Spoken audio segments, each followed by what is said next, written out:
नमस्कार सर। नमस्कार। सर क्या नाम है आपका? भोलानाथ हाजरा। भोलानाथ जी, आप कहाँ से हैं?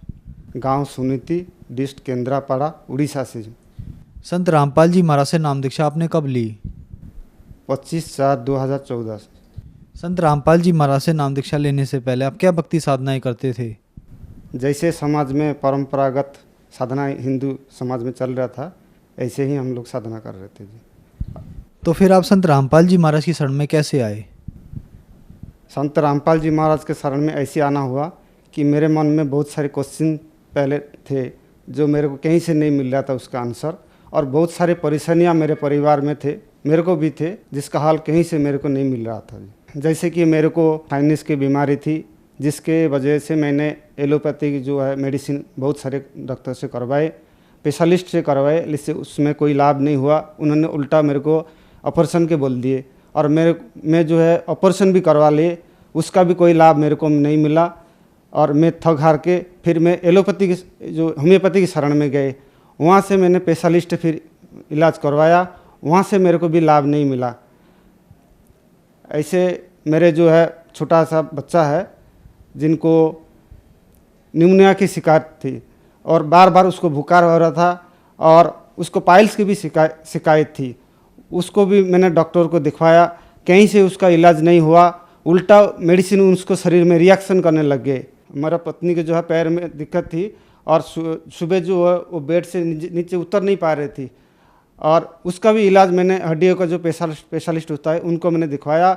जितना दिन मेडिसिन कंटिन्यू करता था उतना दिन उसको आराम मिलता था, बाकी वही दिक्कत चालू हो जाता था। मेरे को जो पाइल्स की बीमारी थी ये मेरा वंशगत थी, और मेरे को ये विरासत में मिले हुए था, और मैंने इसको डॉक्टर को दिखवाया। वो डॉक्टर ने कहा ये तो तुम्हारा जो है वंशगत है, इसको काफ़ी लंबे समय तक इलाज कराना पड़ेगा। इलाज भी मैंने लंबे समय तक किया, लेकिन उसका कोई रिजल्ट मेरे को नहीं मिला। और मेरा छोटा वाला लड़का जो है, मेरे से उसके शरीर में वो बीमारी चली गई, और 3 साल के बच्चे में लेट्रिन में जो है ब्लड आने लग गए। उसको देख के मैं बिल्कुल घबरा गया, और उसका भी इलाज मैंने करवाया, लेकिन कहीं से मेरे को आराम नहीं मिला जी। और मेरे को जो है गैस एसिडिटी की बीमारी थी, कुछ भी खा लेता था उसका गैस एसिडिटी बनती थी शरीर में, और उसका दवा भी काफ़ी मैंने करवाया, लेकिन कहीं से मेरे को लाभ नहीं मिला जी। जैसे कि सर जी मैंने आपको पहले बताया, मेरे दिमाग में संत रामपाल जी महाराज ने पहले कुछ क्वेश्चन डाल दिए, जो क्वेश्चन मैं आपके सामने बयान करना चाहता हूँ। कि जैसे हिंदू संप्रदाय में हम लोग बिलोंग करते हैं, तो हिंदू संप्रदाय में जो भी मंत्र बोला जाता था उसका पहले जो है ओम नाम लिया जाता था। तो मेरे दिमाग में ये एक दिन एक क्वेश्चन आया कि ये ओम मंत्र किसका है, इसका जाप करने से क्या लाभ मिलता है, और इस मंत्र का सब मंत्र के पहले क्यों लगवाया जाता था। मैंने काफ़ी लोगों से पूछताछ की, लेकिन मेरे को कहीं से संतुष्टि आंसर नहीं मिली। दूसरा ये मेरे को क्वेश्चन जो था कि इतिहास कहता है, जैसे हम लोग हिंदू संप्रदाय में बिलोंग करते हैं, तो हम लोग जो विष्णु जी को सब कुछ मान लेते थे, उसको ही परमात्मा सर्वशक्तिमान मानते थे। तो ये क्वेश्चन आया मेरे दिमाग में कि इतिहास कहता है विष्णु जी का अवतार जो है रामचंद्र जी, जो कि त्रेता में आए थे, और ये संसार वाले उनको पहचान ना सके, उनके साथ लड़ाई झगड़ा करने लगे, उल्टा वनवास भेज दिए, और उनको कितना दुख जतनाई दिए। फिर वो विष्णु जी का अवतार भी जो है द्वापर में आया, विष्णु जो कृष्ण जी के रूप में, उनके साथ भी लड़ाई झगड़ा करने लगे, उनके साथ भी कितना जतनाई उनको दी गई। तो उसी टाइम अगर उनको परमात्मा भगवान, उस टाइम तो मैं उनको भगवान ही मानता था, जैसे समाज में हम लोग को प्रचलित है प्रथा, उसी के आधार से। तो उस टाइम मेरे दिमाग में क्वेश्चन आया कि अगर उसी टाइम जब रामचंद्र जी आए थे त्रेता में, और कृष्ण जी आए थे द्वापर में, जो जो लोग उनको पहचान लिए, तो उनका तो भाग्य बिल्कुल खोल गया है, क्योंकि जिसको परमात्मा मिल जाए उसको और क्या चाहिए। तो इतिहास ये भी कहता है कि भगवान जो है सृष्टि में नर रूप में कहीं ना कहीं विराजमान हमेशा रहता है। तो आज का डेट में अगर परमात्मा तो नर रूप में कहीं विराजमान होंगे, अगर वो मुझे मिल जाए तो मेरे को और क्या चाहिए, सब कुछ मेरे को मिल गए। ये सारे क्वेश्चन जो है मेरे दिमाग में चल रहे थे। और 2014 में मार्च के महीने में मेरे दुकान में एक छोटा ब्लैक एंड व्हाइट का 14 इंच का टीवी था, और मैं जो है उसमें मेरे दो बैड हैबिट थी। मैं क्रिकेट का बहुत ज़्यादा फैन था और साथ में जो डिबेट चलता था टीवी चैनल पे, जैसे खिलाड़ी का, साइंटिस्ट का और धर्मगुरुओं का, उसमें मेरे को जो धर्मगुरु का जो डिबेट चलता था, उसमें आपस में जो वो बच्चे को जैसे लड़ रहे थे, उसको देख के मेरे को बहुत हंसी आता था। एक कैसा धर्मगुरु है, हमको तो शिक्षा देते हैं अच्छे अच्छे, और देखो टीवी चैनल के ऊपर आपस में लड़ रहे झगड़ रहे हैं। तो वहाँ पे मेरे को बहुत हंसी आता था। तो ऐसा देखते देखते 2014 में मार्च के महीने में 7:30 बजे मैंने ये टीवी चैनल का जो है चेंज कर छेड़ रहा था। अचानक जो है टीवी में डिस्प्ले में दिखाई दिया, एक लिखा दिखाई दिया मेरे को। उसमें लिखा ये आ रहा था कि कौन ब्रह्मा का पिता है, कौन विष्णु का माँ, शंकर का दादा कौन है, हमको दे बता। मेरे को वो दिखाई दे, मेरे को हंसी आई।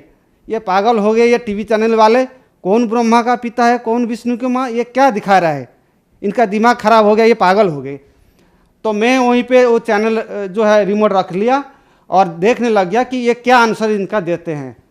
और बंदी छोड़ सदगुरु रामपाल जी महाराज ने उसके बाद जो है, हम लोग हिंदू संप्रदाय जिस शास्त्रों को मूल आधार से मानते हैं, जैसे गीता हो गया, पुराण हो गया, वेद हो गया, वेद को तो हम 1 नंबर में मानते थे, तो उसको खोल के एक एक सारे प्रमाण सहित ये बता दिए कि कौन ब्रह्मा का पिता है, कौन विष्णु का माँ, शंकर का दादा कौन है, बंदी छोड़ सदगुरु रामपाल जी महाराज ने। और सर जी, मैंने उसके बाद 1 महीने के अंदर उड़ीसा से बंदी छोड़ संत रामपाल जी महाराज जहाँ रहते, हरियाणा हिसार डिस्ट्रिक्ट के बरवाला आश्रम में, 1 महीने के अंदर मेरे से रहा नहीं गया और 1 महीने के अंदर मैं उनके आश्रम में जाके उनसे नाम उपदेश लिए जी। सर, जैसे कि आपके बताए अनुसार आप बहुत ज़्यादा परेशान थे, बहुत ज़्यादा दुखी थे, तो क्या संत रामपाल जी महाराज से नाम दीक्षा लेने के बाद आपको लाभ मिले?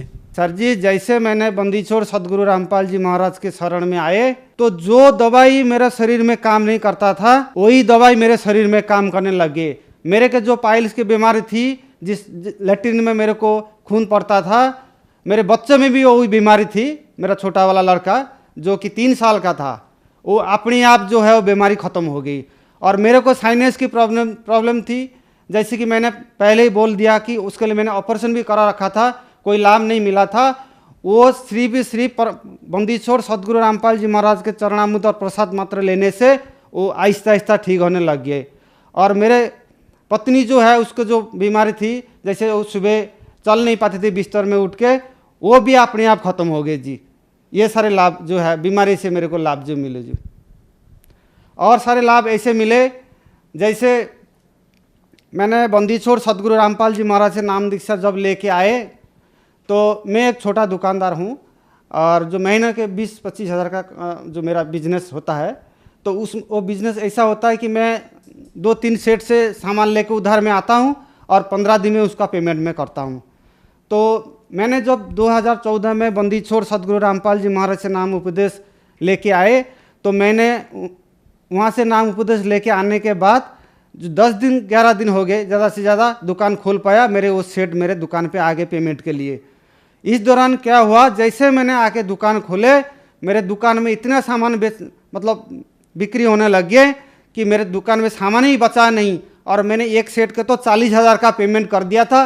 वो आज तक भी ये बात कबूलता है और बोलता रहता है कि भोलानाथ जी, आपने जो 40,000 रुपये मेरे को पेमेंट दिए थे, उस कलेक्शन में मेरे को जितना कलेक्शन मिला था, आज तक इतना कलेक्शन कभी मिला ही नहीं। सर जी, ऐसा हुआ जी, मेरे को जो ज़मीन का मिला हुआ था, वो मेरे पिताजी गुजर जाने के बाद वो भाइयों में आपस में जो ज़मीन विवाद को लेकर लड़ाई झगड़े चल रहे थे। आपस में जो है मेरे जो है ज़मीन क्लियर नहीं हो पा रहा था। बंदी छोड़ सदगुरु रामपाल जी महाराज के दया से वो आहिस्ता आहिस्ता काफ़ी हद तक वो ज़मीन का विवाद अब ख़त्म हो चुका है जी। सर, क्या आप नशा भी करते थे? सर जी, मैं जिस इलाका से हूँ, वो इंडिया जहाँ पूर्वी साइड में इंडिया जहाँ ख़त्म हो जाता है और समुद्र जहाँ स्टार्ट हो जाता है, उस वहाँ से हूँ बिल्कुल। वहाँ का जो समाज में ये रीति जो है, वो तीनों के तीनों टाइम जो है नॉनवेज खाते हैं। मांस मदिरा और जो है नशा करना उनका जो है मामूली चीज़ है वहाँ पे। तो मैंने गुरुजी से जब ज्ञान सुना मेरे को रहा नहीं गया, तो मैंने 1 महीने के अंदर जो है बड़वाला आश्रम में जाके बंदी छोड़ सदगुरु रामपाल जी महाराज से नाम दीक्षा ली। हाँ, यहाँ एक चीज़ बताना चाहता हूँ। नाम दीक्षा लेने से पहले मेरे को कुछ नियम बताए गए कि आपको जो है मांस मदिरा और जो नशा वगैरह कुछ नहीं करना है। तो हम लोग का यहाँ पे जो प्रचलित समाज है वो तो सोमवार को बिल्कुल नहा धो के और गेरुआ वस्त्र पहन के चिता काट के बिल्कुल जो है भक्त बन के मंदिर में जाते हैं, और जैसे ही मंगलवार आ लेते हैं फिर अपने उल्टे काम में सारे लग जाते हैं। ऐसे समाज में पैदा होने के कारण हम भी उसको सही मान के कर रहे थे, और हमारा वहाँ का जो धारणा बना हुआ है, अगर आप 6 महीना या 1 साल अगर नॉनवेज आप नहीं खाओगे, मांस नहीं भक्षण नहीं करोगे, फिर आप खटिया पकड़ लोगे, मतलब आपका मृत्यु सुनिश्चित है। बंदी छोड़ सदगुरु रामपाल जी महाराज से नाम दीक्षा लेने के बाद मैं जो मांस खाता था और सारे जो बुराई जो करता था ये सारे छूट गए जी, बिल्कुल। आपने बताया कि आपने संत रामपाल जी महाराज से नाम दीक्षा ली। संत रामपाल जी महाराज के बारे में ये भी कहा जाता है कि वो संत रामपाल जी महाराज देवी देवताओं की पूजा छुड़वाते हैं, क्या ये बात सही है? सर जी, ये बिल्कुल गलत बात है। संत रामपाल जी महाराज कोई देवी देवता को नहीं छुड़वाते हैं। वो तो अपने शास्त्र में जो विधि सही बता रखी है उसके अनुसार साधना हमसे करवाते हैं। हम उल्टे ये देवी देवता को जो मंत्रों का जो है साधना करते हैं।